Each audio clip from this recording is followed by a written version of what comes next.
ನಮಸ್ಕಾರ. ಇತಿಹಾಸ ಪ್ರಸಿದ್ಧ ಕುಣಿಗಲ್ ಸ್ಟೇಟ್ ಫಾರಂ ಸೇರಿದಂತೆ ಇಲ್ಲಿನ ಕುದುರೆಗಳನ್ನು ಹಲವಾರು ದಶಕಗಳಿಂದ ರಕ್ಷಣೆ ಮಾಡ್ತಾ ಇರುವ ಕಂಬದ ನರಸಿಂಹಸ್ವಾಮಿಯ ದರ್ಶನವನ್ನ ಸಾರ್ವಜನಿಕರಿಗೆ ಈ ದಿನ ಮುಕ್ತಗೊಳಿಸಲಾಗಿತ್ತು. ಸಾವಿರಾರು ಭಕ್ತರು ಸರತಿ ಸಾಲಿನಲ್ಲಿ ನಿಂತು ದರ್ಶನ ಪಡೆದರು. ಈ ದೇವರ ಇತಿಹಾಸ ಹಾಗೂ ಹಿನ್ನೆಲೆಯ ಬಗ್ಗೆ ಕನ್ನಡ ಸಾಹಿತ್ಯ ಪರಿಷತ್ನ ಮಾಜಿ ಅಧ್ಯಕ್ಷರಾದ ದಿನೇಶ್ ಏನ್ ಹೇಳ್ತಾ ಇದ್ದಾರೆ ಎಂಬುದನ್ನ ಕೇಳೋಣ ಬನ್ನಿ. ಈ ಕ್ಷೇತ್ರದ ವಿಶೇಷ ಏನಪ್ಪಾ ಅಂತ ಅಂದರೆ, ಇದು ಸುಮ್ಮನೆ ಯಾರೋ ಸ್ಥಾಪನೆ ಮಾಡಿರೋಂಥದ್ದಲ್ಲ. ಇದಕ್ಕೊಂದು ಪೂರ್ವಿಕವಾದ ಇತಿಹಾಸ ಹಿನ್ನೆಲೆ ಇದೆ. ಪಾಂಡವರು ವನವಾಸಕ್ಕೆ ತೆರಳಿದಂಥ ಸಂದರ್ಭದಲ್ಲಿ ದಕ್ಷಿಣಾಭಿಮುಖವಾಗಿ ಈ ಕಡೆನೂ ಬಂದಿರೋ ಪ್ರತೀತಿ ಇದೆ. ಆ ಪಾಂಡವರು ಬಂದಂಥ ಸಂದರ್ಭದಲ್ಲಿ ಇಲ್ಲಿಯ ಸೌಂದರ್ಯಕ್ಕೆ ಮನಸೋತು. ಇಲ್ಲಿ ತಿಳಿ ನೀರಿನ ಕೊಳಗಳು ಮತ್ತು ಕಲ್ಯಾಣಿಗಳು, ನೀರಿನ ಸೆಲೆಗಳು ಮತ್ತು ಈ ಪ್ರಕೃತಿ ಸೌಂದರ್ಯ, ನೀವೇನು ಪ್ರಕೃತಿಯನ್ನು ಇವತ್ತು ನೋಡ್ತಾ ಇದ್ದೀರೋ ಇದಕ್ಕಿಂತ 10 ಪಟ್ಟು ಎಷ್ಟು ಪ್ರಕೃತಿ ಸೌಂದರ್ಯ ಆಗಿನ ಕಾಲದಲ್ಲಿ ಇದ್ದದ್ದು. ಅವರು ಮನಸೋತು ಇಲ್ಲೇ ಇದ್ದು ಅವರು ಪೂಜೆ ಮಾಡಿದಂಥ ಸ್ಥಳ ಇದು ಅನ್ನೋದಕ್ಕೆ ಒಂದು ಐತಿಹ್ಯ ಇದೆ. ಜನಪದವಾಗಿ ಅದಕ್ಕೆ ಸಾಕ್ಷಿಗಳು ಇಲ್ಲದೇ ಇದ್ರೂ ಸಹ ಧರ್ಮರಾಯರು ಇದನ್ನು ಸ್ಥಾಪನೆ ಮಾಡಿ ಇದನ್ನು ಪೂಜೆ ಮಾಡ್ತಾಯಿದ್ರು. ಹಂಗಾಗಿ ಇದು ಕಂಬದ ನರಸಿಂಹಸ್ವಾಮಿ. ಹೌದು, ಕಂಬದ ನರಸಿಂಹಸ್ವಾಮಿ ದೇವಾಲಯ ಕುಣಿಗಲ್ ಕುದುರೆ ಫಾರಂನ ಒಳಭಾಗದಲ್ಲಿದೆ.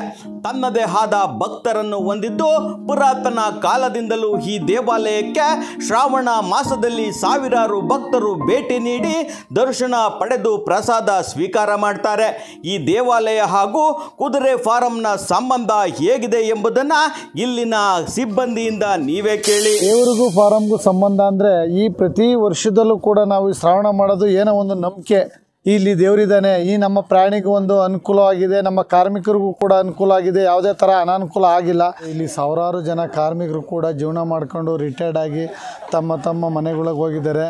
ಯಾವುದೇ ಒಂದು ಕಾರ್ಮಿಕರಿಗೂ ಕೂಡ ಅತ್ಯಾಚಾರ ಆಗಿಲ್ಲ, ಒಂದು ಕುದುರೆಗೂ ಕೂಡ ಇಲ್ಲಿ ಅತ್ಯಾಚಾರ ಆಗಿಲ್ಲ. ಈಗ ರೀಸೆಂಟಾಗಿ ಯಾವುದೋ ಒಂದು ನಮ್ಮ ಸರ್ಕಾರ ಈ ಫಾರಮ್ನ ಇದನ್ನು ನಶಿಸಿ ಹೋಗಬೇಕು, ಇದು ಹಾಳು ಮಾಡಬೇಕು ಅಂತ ಹೊಂಟಿದ್ದು. ಅದನ್ನು ಕೂಡ ಇವತ್ತು ಕಂಬದ ನರಸಿಂಹಸ್ವಾಮಿ ಕಾಪಾಡಿದ್ದಾನೆ.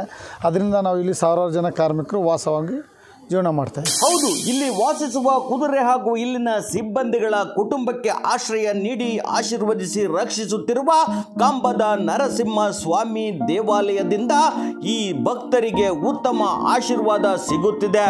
ಇಲ್ಲಿನ ಸಿಬ್ಬಂದಿಗಳು ಆ ವಿಚಾರವಾಗಿ ನಮ್ಮ ಬಳಿ ಏನು ಹೇಳಿದ್ದಾರೆ ಎಂಬುದನ್ನ ನೀವೇ ಕೇಳಿ. ಸತ್ಪಾರಮಲ್ಲಿ ಒಂದು 120ರಿಂದ 150 ಜನ ಕಾರ್ಮಿಕರಿದ್ದೀವಿ. ನಾವೆಲ್ಲರೂ ಯಾವತ್ತೂ ಈ ಒಂದು ಜಾಗದಲ್ಲಿ ಯಾವುದೇ ಒಂದು ಸಣ್ಣದೊಂದು ಅಡಚಣೆ ಆಗಲಿ, ಒಂದು ತೊಂದರೆ ಆಗಲಿ, ಇಷ್ಟು ದಟ್ಟವಾದ ಕಾಡಿನಲ್ಲಿ ನಾವು ಯಾವತ್ತೂ ನಾವು ನೇರವಾಗಿ ಓಡಾಡ್ತಾ ಇದ್ದೀವಿ.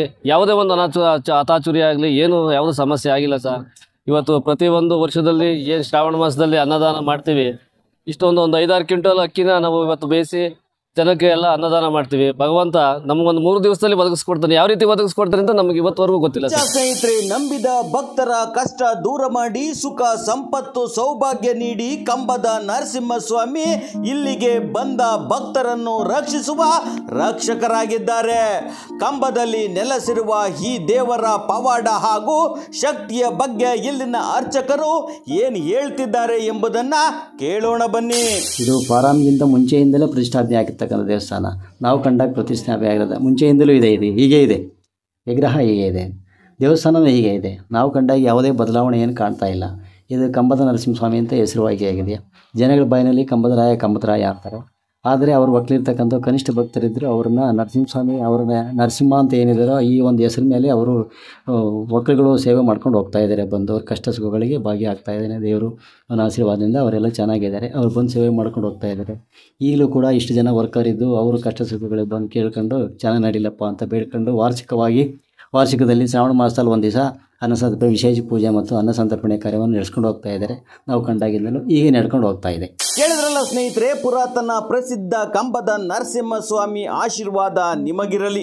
ನಮ್ಮ ಪ್ರಯತ್ನಕ್ಕೆ ಒಂದು ಲೈಕ್ ಮಾಡಿ ದಯವಿಟ್ಟು ಬೆಂಬಲಿಸಿ, ಒಂದು ಶೇರ್ ಮಾಡೋ ಮುಖಾಂತರ ನಿಮ್ಮ ಸ್ನೇಹಿತರಿಗೆ ಈ ವಿಚಾರ ತಲುಪಿಸಿ. ಇನ್ನಷ್ಟು ಮಾಹಿತಿಗಳು ನಿಮಗೆ ತಿಳಿದಿದ್ರೆ ನಿಮ್ಮ ಅಭಿಪ್ರಾಯಗಳನ್ನ ಕಾಮೆಂಟ್ ಬಾಕ್ಸಲ್ಲಿ ತಿಳಿಸಿ. ಹೆಚ್ಚಿನ ವಿಡಿಯೋ ನೋಡೋದಕ್ಕೆ ಸಬ್ಸ್ಕ್ರೈಬ್ ಮಾಡಿ. ಇದುವರೆಗೂ ನೋಡಿದ್ದಕ್ಕೆ ನಿಮಗೆ ಧನ್ಯವಾದಗಳು.